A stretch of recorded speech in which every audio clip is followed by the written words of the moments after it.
तो आज का हमारा करंट का टॉपिक है एक एनवायरमेंटल बेस्ड थोड़ा सा है, डिजास्टर मैनेजमेंट बेसिकली हम कहें तो यहाँ पर आपको ज़्यादा आज का जो टॉपिक है बेसिकली बहु जोखिम एवं चेतावनी प्रणाली से को लेकर के हाल ही में यहाँ पर जो एक रिपोर्ट आई है और उसके संदर्भ यहाँ पे बहु जोखिम को लेकर के सतत विकास लक्ष्यों और सेंडाई फ्रेमवर्क जैसे तथ्यों के साथ मिला करके एक बात यहाँ पर अपनी रखी गई है।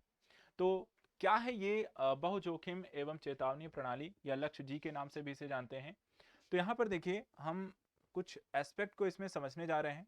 ध्यान से यहाँ पे सुनिएगा, समझिएगा, एक एक करके हम सारे पॉइंट्स को यहाँ पर डिस्कस करेंगे।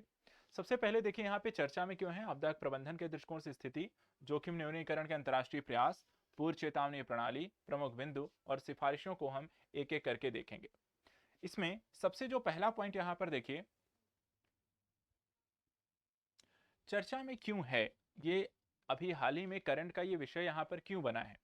तो देखिए यहाँ पे लिखा है कि हाल ही में आपदा जोखिम न्यूनीकरण के लिए संयुक्त राष्ट्र कार्यालय अर्थात यूएनडीआरआर और विश्व मौसम विज्ञान संगठन यानी कि डब्ल्यूएमओ ने बहु जोखिम पूर्व चेतावनी प्रणालियों की एक वैश्विक स्थिति, जिसे उन्होंने लक्ष्य जी नाम दिया है, लक्ष्य जी, ये देखिए यहाँ पे लिखा हुआ है कि शीर्षक से एक रिपोर्ट यहाँ पर जारी की है। इस रिपोर्ट में यहाँ पर कुछ चेतावनियों के बारे में डिस्कस किया गया है। तो जो चेतावनियां यहां पर दी गई हैं विश्व स्तर पर आधे देश बहु जोखिम पूर्व चेतावनी प्रणाली, ठीक है, किसके संदर्भ में, बहु जोखिम पूर्व चेतावनी प्रणाली के द्वारा यहां पे संरक्षित नहीं है। तो विश्व के आधे देश यहां पर ऐसे ही हैं जो कि इस प्रकार के बहु जोखिम का मतलब एक से अधिक जोखिम जहां पर आने वाले हैं, या जैसे आपदा, भूकंप के तौर पर देखें, ज्वालामुखी विस्फोटन की स्थितियां हो गई, सुनामी की स्थितियां हो गई, सूखा हो गया, बाढ़ की स्थितियां हैं, तो ऐसे कई सारी जोखिम की स्थितियों को हम इसमें देखते हैं। तो ये बहु जोखिम पूर्व चेतावनी प्रणाली के दृष्टिकोण से हम कहते हैं। इसमें देखिए कहा गया है कि यह रिपोर्ट अंतर्राष्ट्रीय आपदा जोखिम न्यूनीकरण दिवस को 13 अक्टूबर को चिन्हित करने के लिए जारी की गई है। कब, 13 अक्टूबर को। और इसमें सेंडाई फ्रेमवर्क 2015 से 2030 में अगर हम देखें तो उल्लिखित लक्ष्यों का आंकड़ा विश्लेषण किया गया था। ठीक है, इनका विश्लेषण कब से कब तक का, 2015 से 2030 में सेंडाई फ्रेमवर्क के अंतर्गत यहां पर विश्लेषण भी किया गया है।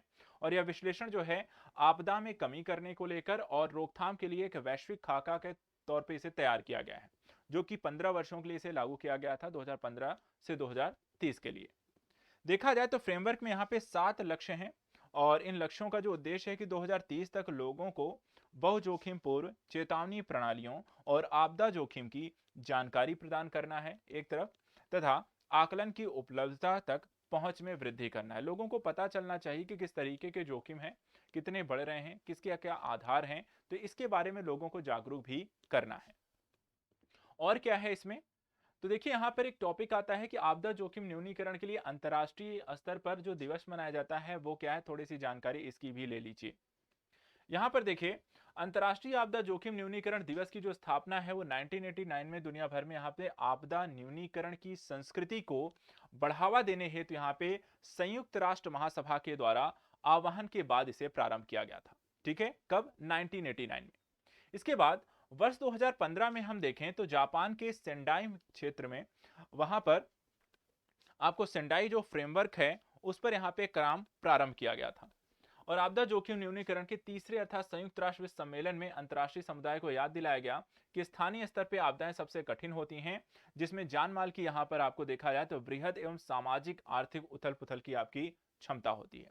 तो ओवरऑल एक प्रोस्पेक्टिव को अगर हम देखें तो आपदा जोखिम न्यूनीकरण को लेकर के जो विचार यहाँ पे रखे गए हैं, एक तरीके से किस तरीके से सेंडाई फ्रेमवर्क में आपदाओं को लेकर के वैश्विक स्थिति, सामाजिक आर्थिक स्थिति इत्यादि को लेकर आकलन एक किया गया था।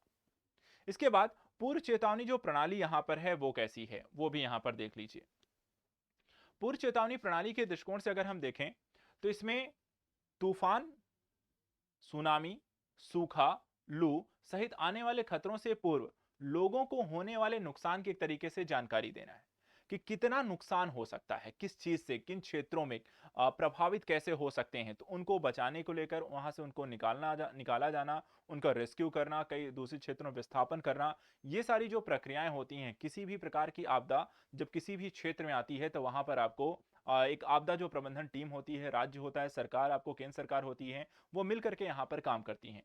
तो देखा जाए तो यहाँ पे पूर्व चेतावनी प्रणाली जो है वो ऐसे ही काम करती है, लोगों को पूर्व में सूचना देना जो आपदाएं आने वाली हैं। और इसके माध्यम से हमें नुकसान और संपत्ति की क्षति को कम करने में एक सफल समाधान यहां पे प्राप्त होता है। इसके अलावा बहुजोखिम पूर्व यहां पर चेतावनी प्रणाली कई खतरों को संबोधित करती है। ठीक है, कई खतरों को, जिससे अकेले या एक साथ या व्यापक रूप से हम यहां पर देख सकते हैं। इसमें कई प्रणालियां जो हैं केवल एक प्रकार के खतरे जैसे बाढ़ या चक्रवात को ही कवर करती हैं और कई जो होती हैं मल्टी चीजों को कवर करती हैं। अब देखा जाए तो इसमें क्या क्या चीजें हैं, तो कुछ प्रमुख बिंदु हैं जिनको हम इसके अंतर्गत पढ़ते हैं। पहला इसमें है, देखिए, निवेश में विफलता की स्थिति को बताया गया है। निवेश में जो विफलता की स्थिति है वो क्यों है, तो निवेश के स्तरों के बारे में एक एक करके इसमें एक जानकारी आपको दी गई है। पहला अगर इसमें देखें तो निवेश में जो विफलता है वो दुनिया के समक्ष खड़े लोगों के जीवन और आजीविका की रक्षा करने में, निवेश करने में यहां पर विफल रही है। क्योंकि निवेशिक जो प्रक्रियाएं मूल रूप से आपको ऐसी स्थितियां डेवलप करनी होंगी जो लोगों के लिए विभिन्न प्रकार की समस्याओं, विभिन्न प्रकार के तूफान, विभिन्न प्रकार की जो हम कहते हैं भौतिक जो अवसंरचना है, भौतिक अवसंरचना ऐसी होनी चाहिए जो विभिन्न प्रकार की आपदाओं में वहां पर उन आपदाओं को झेलने में सक्षम हो। ठीक है, तो उसमें ये विफल रहे हैं। दूसरा, जिन लोगों ने जलवायु संकट पैदा करने के लिए सबसे कम योगदान किया है वो सबसे अधिक कीमत यहां पर चुका रहे हैं। ठीक है। तीसरा, अल्प विकसित देश, विकासशील छोटे द्वीप देश और अफ्रीका के देशों को प्रारंभिक चेतावनी कवरेज बढ़ाने और आपदाओं के खिलाफ पर्याप्त रूप से खुद को बचाने के लिए अधिक निवेश की यहां पर आवश्यकता पड़ेगी। जो क्षेत्रों में ज्यादा कह सकते हैं कि आपको विकास नहीं हुआ है और आपदाएं बढ़ेंगी तो वहां पर इनको जरूरत भी ज्यादा होगी कि वो अपने आप को सुरक्षित कैसे रखें, वहां निवेश और भी ज्यादा चाहिए। इसके अलावा पाकिस्तान अपने सबसे खराब जलवायु आपदा से निपट रहा है जिसमें लगभग 1700 लोगों की जान चली गई है और इस मौतों के बावजूद ये प्रारंभिक चेतावनी प्रणाली लागू नहीं होती है तो मरने वालों की संख्या और भी अधिक हो जाएगी। इसके अलावा कुछ महत्वपूर्ण अंतरालों के बारे में भी जानकारी दी गई है, जैसे कि विश्व स्तर पर केवल आधे देशों में ही यहां पर ये लागू है। दूसरा, रिकॉर्ड की गई आपदाओं की संख्या में 5 गुना वृद्धि हुई है और मानव प्रेरित जलवायु परिवर्तन अधिक चरम मौसम से प्रेरित है। यह प्रवृत्ति जारी रहने की उम्मीद भी जताई गई है कि लगातार जलवायु जो परिवर्तन है जिसमें मानव एक बहुत बड़ी भूमिका निभा रहा है और ये हाल फिलहाल रुकने वाला भी नहीं है, क्योंकि विकास के नाम पे लगातार अगर देखा जाए तो आप ऐसी प्रक्रियाओं को बढ़ा रहे हैं जो कि जलवायु परिवर्तन के कारक हैं। ठीक है, तो यहां पर इन फ्यूचर आपको देखे जाए तो जोखिम और आपदाएं जो हैं वो लगातार बढ़ने वाली हैं। खतरे के दृष्टिकोण से अगर हम देखें तो मानवता के संदर्भ में क्या क्या बातें यहां पर की गई हैं, तो कहा गया कि खतरे के घेरे में है मानवता। क्यों? क्योंकि लगातार यहां पर ग्रीन हाउस गैस का उत्सर्जन बढ़ रहा है। पूरे ग्रह में देखा जाए तो चरम मौसमी घटनाएं बढ़ रही हैं। जलवायु आपदा की स्थितियां आपको कई सारे देशों में देखने को मिल रही हैं। अर्थव्यवस्थाओं पर इसका दुष्प्रभाव पड़ रहा है, अर्थव्यवस्थाएं काफी नुकसान उठा रही हैं। बिलियंस ट्रिलियंस का यहाँ पे नुकसान हो रहा है वैश्विक स्तर पे, अगर देशों के स्तर पर भी देखें तो काफी नुकसान होता है। इसके अलावा बढ़ती हुई विपत्तियों से लोगों की जान जा रही है और सैकड़ों अरबों डॉलर का भी यहां पर आपको नुकसान हो रहा है। साथ ही साथ युद्ध की तुलना में 3 गुना अधिक लोग जलवायु आपदाओं से विस्थापित हो रहे हैं और आधी मानवता पहले से ज्यादा अधिक खतरे में यहां पर के मतलब ऐसे क्षेत्रों में रह रही है जहां जलवायु के कारण एक बड़ी आपदा विकसित हो सकती है या हो भी रही है। तो सिफारिशें क्या हैं, क्या क्या यहां पे किया जा सकता है? पहला, सभी देशों से पूर्व चेतावनी प्रणाली में निवेश करने का आह्वान करना कि आप इस चीज को अप्लाई करिए, इसमें इतना निवेश करिए कि आप यहां पर इस प्रणाली को अपनाया जा सके। जलवायु परिवर्तन अधिक बार बार चरम अप्रत्याशित मौसम की घटनाओं का कारण बनता है, अतः प्रारंभिक जो चेतावनी प्रणालियां हैं उनमें निवेश जो कि कई खतरों से लक्षित होता है पहले से कहीं अधिक जरूरी हो गया है। एक और काम यहां पे करना है कि जो समझना है कि यह न केवल आपदाओं के प्रारंभिक प्रभाव बल्कि दूसरे और तीसरे क्रम के प्रभावों के प्रति भी चेतावनी देने की जरूरत है, ताकि ज्यादा बेहतर यहां पर लोगों को कह सकते हैं कि आपदाओं से होने वाले नुकसान को और भी ज्यादा कम किया जा सके। जैसे कि भूकंप या भूस्खलन के बाद मृदा का विलयनीकरण और भारी वर्षा के बाद रोग के प्रकोप की स्थितियों के बारे में भी लोगों को जानकारी प्रोवाइड कराई जानी चाहिए। आपदा प्रबंधन के क्षेत्र में अगर हम देखें भारत के अपने क्या प्रयास रहे हैं, तो इसमें देखा जाए तो राष्ट्रीय आपदा अनुक्रिया बल भारत के द्वारा बनाया गया है, जो कि एनडीआरएफ जिसे हम कहते हैं। ये आपदा प्रतिक्रिया के लिए समर्पित सबसे बड़ी यहाँ पर भारत में जो हम कह सकते हैं दल है, वो आपदा के समय में यहाँ पे एनडीआरएफ काम करती है और ये सभी प्रकार की आपदाओं को रोकने के लिए प्रतिक्रिया यहाँ पर प्रदान करते हैं। दूसरा, विदेशी आपदा राहत के रूप में भारत की जो भूमिका है उसको भी इसमें देख लीजिए। जैसे कि भारत की जो नौसेना के जहाज हैं, विमानों के प्राथमिक उपयोग के साथ भारत की विदेशी मानवीय सहायता ने अपने सैन्य संसाधनों को और समृद्ध किया है कि अगर कहीं कोई भारतीय है या अन्य कोई लोग यहाँ पर पीड़ित हैं और भारत यहाँ पर मदद करना चाह रहा है तो अपने सैन्य संसाधनों के माध्यम से उनको ऐसी आपदाओं में वहां पर दूसरों की हेल्प कर रहा है। इसके अलावा जो पड़ोसी पहले अर्थात नेबरहुड फर्स्ट की जो पॉलिसी है भारत की, उसके माध्यम से कूटनीतिक नीति के अनुरूप कई सहायता प्राप्तकर्ता देश दक्षिण और दक्षिण पूर्व एशिया के क्षेत्र में रह रहे हैं। भारत ने शार्क सैटेलाइट का भी लॉन्च किया है जिसके माध्यम से सार्क अर्थात दक्षिण देशों के साथ यहां पर उनको साथ सूचनाओं के साझाकरण को भारत के द्वारा बढ़ाया गया है।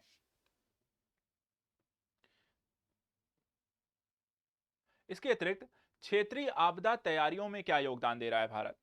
तो पहला तो बहुक्षेत्रीय तकनीकी और आर्थिक सहयोग के लिए बंगाल की खाड़ी अर्थात बिम्स्टेक के संदर्भ में भारत ने आपदा प्रबंधन अभ्यासों की यहां पर मेजबानी प्रारंभ की है, जो एनडीआरएफ को साझेदार देशों के समकक्षों के लिए विभिन्न आपदाओं का जवाब देने हेतु विकसित तकनीकों का प्रदर्शन करने की भी अनुमति देता है। अर्थात एनडीआरएफ की टीम जो होती है बिम्स्टेक देशों के साथ यहाँ पे अपने प्रदर्शन अर्थात किस आपदा में किस तरीके से आपको काम करना है, कैसे वहां पर आपदा के समय में लोगों को बाहर निकालना है, कैसे रेस्क्यू टीम यहाँ पे संचालित करना है, वो सब बताता है।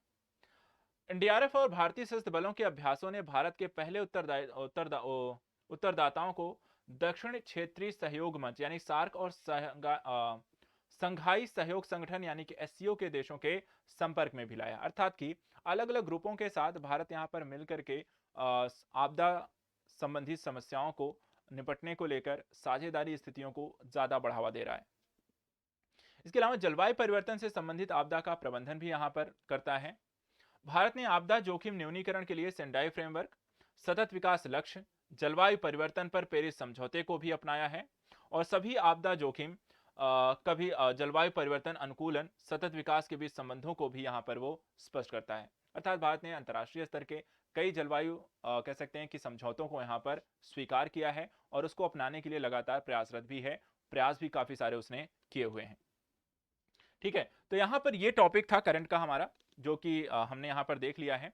तो इस टॉपिक को अच्छे से एक बार रिवीजन कर लीजिएगा। नेक्स्ट करंट के टॉपिक में हम फिर से यहां पर मिलेंगे। Thank you so much.